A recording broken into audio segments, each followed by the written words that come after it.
그리고 또 이 대선이 곧 대선의 결과가 지방선거에까지 영향을 끼치기 때문에 네. 강원도 정치권도 지금 엄청 지금 관심을 갖고 다 활동을 하고 있잖아요. 그렇죠. 그러니까 지금 춘천, 원주, 강릉 지자체장 출마 상황을 좀 정리를 해볼까요? 일단 역대급으로 많이 지금 출마 선언을 하고 있죠. 네. 그러니까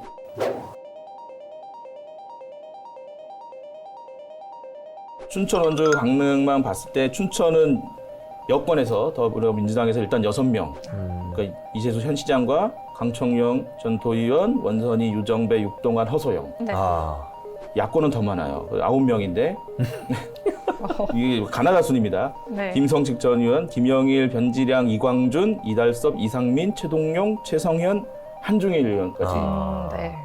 그러니까 야권이 많다는 거는 이거 가능하겠다는 해볼 만하다. 아, 뭐 교체 시장 교체 가능하겠다는 기대감이 높다는 것으로도 이제 해석이 네. 되죠. 근데 원주는 여권에서 곽도영 의원 구자열 전 비서실장이죠. 또 네. 유인출, 신재섭, 유석연, 최혁진. 야권은 박동수 변호사님이시죠. 네. 그리고 아, 원광수, 박동수, 예. 박정하, 전병선, 네. 그리고 무소속의 김광수, 백종수. 아, 강릉에서도 만만치 않습니다. 여권에서 김중남, 배선식, 위호진, 이재안, 유현민. 네. 야권에서는 현 김한근 시장과 강희문, 김남수, 김홍규, 심영섭, 그리고 무소속의 최재규. 아하. 까지 11명이 총. 그러니까 이게 다 10명 이상이 지금 내가 시장 되겠다라고 도전할 정도로 지금 각축전을 벌이고 있는 그런 현상. 자천, 타천이 다 섞인 네. 것 같은데. 그렇죠. 그렇죠. 그러니까 과거하고, 그러니까 물론 이제 지금 아직 지방선거가 뭐 내년 6월이니까요. 네. 조금 시간이 남았잖아요. 그러니까 지금은 아마도 뜻을 품은 분들의 이름이 이제 이렇게 다 다 나오고. 거론이 된 것 같다. 이렇게 좀 보면 될 것 같고. 또 여기 뭐 출마를 안 하실 분들도 이름이 들어갔을 수도 있으니까요. 네. 그러니까 좀 시간이 지나면 내년 이제 6월이 지방선거니까 역산으로 해서 3월 달이 대선이잖아요. 네. 그러니까 3월 달 대선 끝나고 나면 각 정당의 후보들이 정해질 겁니다. 지방선거 후보들이. 꽤 많은 것 네. 같은데 이렇게 좀 각축전이 벌어지는 이유가 뭘까요? 일단은 지금 원주 같은 경우는 현직 시장이 출마를 네. 못하죠. 삼선 연임 제한에 걸려서 이제 강원도지사, 그다음에 원주시장 이렇게는 못하, 도교육감까지 못하시는 거다 보니까 아마도 각 진영에서 이건 뭐 소위 얘기한 무주공산이기 때문에 네. 출마자가 많은 것 같고요. 춘천이 지금 여권이나 야권도 상당히 많은데 특이한 거는 야권 같은 경우는 전임 시장들이 네. 두 분이나 이제 그렇죠. 있어요. 올드보이가 네. 속속 복귀하고 있다. 이런. 과거에 시장을 네. 하셨던 분들이 다시 한번 내가 시장을 하겠다 뭐 이런 선언을 하시는 것 같은데 춘천이 원래 정치인들이 많습니다. 그러다 네. 보니까 출마를 생각하시는 분들도 많고 그래서 조금 더 많게 보이는 게 아닌가 이렇게 생각이 들고 강릉 같은 경우에도 지금 김한근 시장 빼고도 야권에서 뭐 여러 명이 거론이 되는 거 보면 그 안에서도 내가 한번 해볼 수 있다는 어떤 기대감 또 반대로 또 강릉의 여권에서는 그동안 한 번도 여권에서 강릉시장을 한 번도 못 해봤기 때문에 네. 한번 이번에는 좀 계기를 만들어 보자 뭐 이런 좀 생각이 있지 않을까 이렇게 보여요. 변호사님은 춘천 시민이시잖아요. 네. 지금 춘천 상황 좀 어떻게 보세요? 저는 이재수 현 시장이 이렇게 지금 자리를 차지하고 있음에도 네. 여권에서 이렇게 많은 후보자들이 내가 한번 해보겠다라고 나서는 상황 자체가 굉장히 재밌고 네. 과연 이제 이재수 시장이 공천을 다시 받을 수 있을 것인가부터가 이제 초미의 관심사가 될 것 같고 이제 그렇게 되면 이제 뭐 단일화가 이루어질 수도 있을 테고 네. 아니면 계속 이제 도전하시는 분들도 있으실 텐데 현 시장이 이렇게 있음에도 불구하고 여권이든 뭐 야권에서 더 많지만 여권에서도 이렇게 후보자들이 많은 게 상당히 재밌는 것 같아요 시민 아. 입장에서. 그게 상황을 보면 아마 지금 내부적으로 지지 그 층을 규합하느냐고 서로 지금 다 그러고 있는데 한 이 중에 한 3명 정도로 나중에 압축이 돼서 그 저 경선을 끝까지 가지 않을까 이렇게 예상이 됩니다. 그렇죠. 지금 이렇게 거론되는 후보들을 보면 근데 거의 대부분 오랫동안 정치 활동을 했던 사람들이잖아요. 근데 요즘은 좀 뭐 시대 변화라던가 기득권을 좀 교체해야 된다. 새로운 인물에 대한 요구도 꽤 많이 나오고 있는 상황이잖아요. 좀 이 부분에 대해서는 어떻게 생각하시나요? 그런 요구는 계속 있어 왔죠. 그러니까 지금 그러니까 우리가 지난번에도 뭐 이렇게 기자회견에서 여러 번 다루긴 했는데 평생 중앙에서 자기 이제 출세를 위해서 일을 하시다가 선거철 지방선거나 음. 총선 전 되면 지역에 갑자기 귀향을 하세요. 네. 그리고 지역 발전을 위해서 여러 가지를 고민하시는 분들이 많거든요.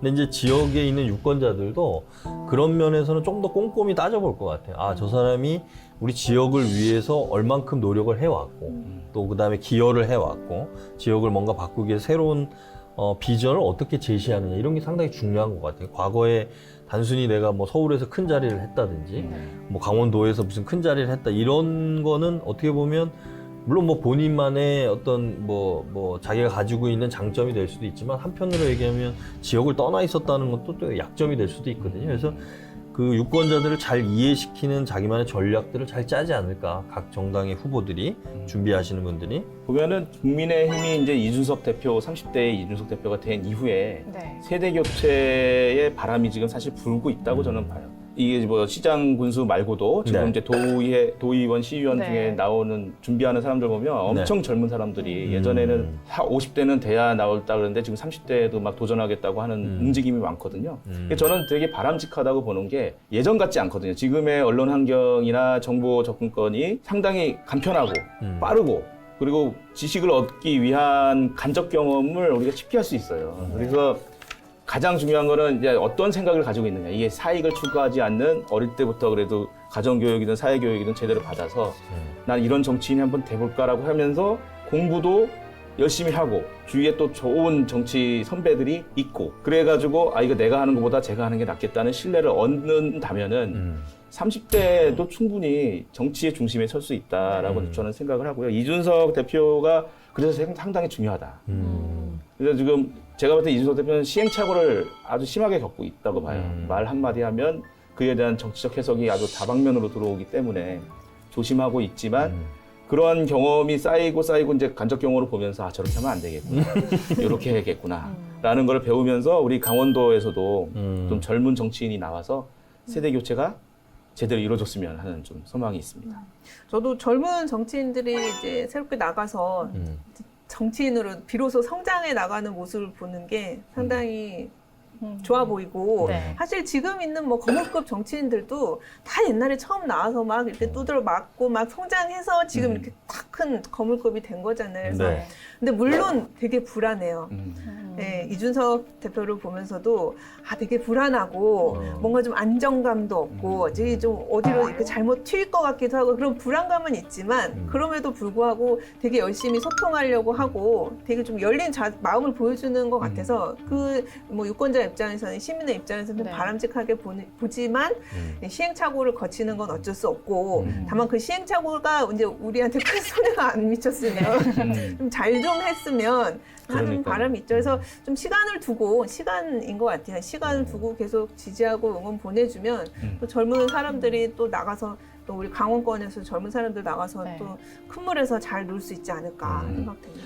근데 이제 한편으로 생각하면 그 젊은 정치가 네. 저는 물리적인 나이도 중요하지만 기존의 어떤 고정관념이라든지 이런 생각의 젊은 것도 필요할 것 같아요. 네. 그러니까 과거하고 좀 다른 게 뭐 20대, 30대, 40대, 50대, 뭐 일부는 60대까지도, 그게 과거는 뭐 50대, 60대 그러면 뭐 장년층, 그래서 보수적인 성향 뭐 이런 걸로 분류가 됐는데, 지금 또 안 그런 것 같아요. 네. 오히려 취업난에 허덕이고 결혼하기 힘들어하고 이런 20대들이 안정적이거나 보수적인 거를 추구한다는 어떤 그런 보도들도 많잖아요. 네. 반면에 50대가 오히려 더 진보적인 성향을 가지고 있다고도 얘기하고, 그러니까 물리적인 나이도 중요하긴 하지만 한편으로 생각하면 그냥 그렇게 살아왔던 어떤 관행을 깨뜨릴 수 있는, 그러니까 이게 시장 군수라는 자리가 어떻게 보면 그 지역을 어떻게 변화시킬 수 있느냐의 대표적인 어떤 중요한 자리잖아요.